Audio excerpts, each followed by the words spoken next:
এই যে আজকে আল্লাহ কীভাবে দুই হাত দিয়ে মরিচ ধরে মেয়ে আজকে ভাইরাল ডিম রেসিপি বানাচ্ছে। তাই আগে সে মরিচ তো ভাঙলো দুই হাত দিয়ে, তো তা তো সবাই দেখছেন এই ভালোভাবে। তো শসা কুচি কুচি করে কেটে নিচ্ছে, আর হলো যে পেঁয়াজ কাটা হয়েছে। দেখা যাক এখন সে কী কী করে, তারপর কি দেবে। আমি ভাবতে আছি এই ডিম তো একবার এমনিতেই খাওয়া যায়, এত ঢং করে ডিম খাওয়া লাগে। আমি আজ পর্যন্ত মানে মোবাইলে অনেক দিন দেখছি, কিন্তু কোনো দিন ফুল ভিডিও দেখিনি, কারণ আমার ডিম এমনিতেই অনেক পছন্দ, এমনিতেই খাইয়া নেই। কি এর এত নকশা করে ডিম খাইতে চায়।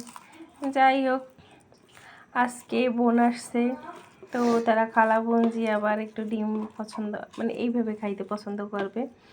তাই আজকে মেয়ে আর তার খালায় ইচ্ছা করলে এইভাবে খাইবে, এই জন্য মেয়ে আজকে মাখতে আসলো। আমি ডিম সিদ্ধ করে দিচ্ছি আর কি। তো মেয়ের মাখা প্রায় কাছাকাছি হয়ে গেছে। আমি কতবার যে এই রেসিপিটি দেখছি, কিন্তু আমি কখনো বানাইনি। যাই হোক, পাশে আবার ভাগ্নি তার আপাকে ডাকছে, আপার চাটনি বানানো দেখে।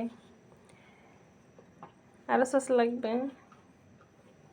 তো মেয়ের মাখা প্রায় শেষ হয়ে গেছে। ভালোই তো হয়েছে, আমি একটু খাওয়াই দিলাম আমাকে, অনেক মজা হয়েছে, কিন্তু অনেক ঝাল হয়েছে। তো এখন কি করবা? আলহামদুলিল্লাহ। বউ তুমি খাবে এগুলো মাম্মি? হ্যাঁ, এই যে এটা কে? এটা সাইফা, খাবে তুমি? আচ্ছা, এই যে আপা কি করে দেখো, এই যে আপা ডিম কাটতে আছে।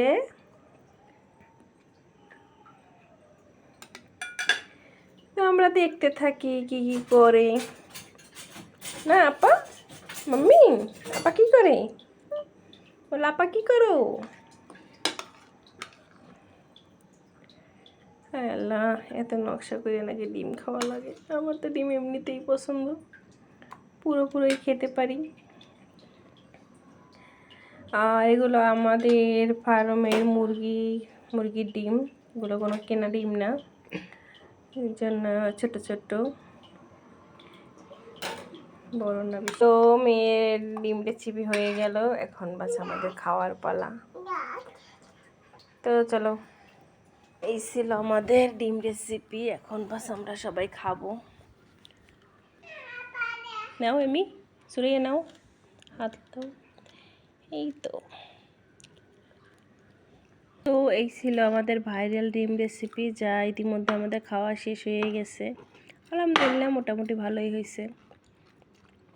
যাই হোক, আমার কাছে অত খাস লাগে নাই, আমার কাছে মনে হইতেছে ডিম সিদ্ধই খাইতেছি। তো সবাই ভালো থাকবেন, আল্লাহ হাফিজ।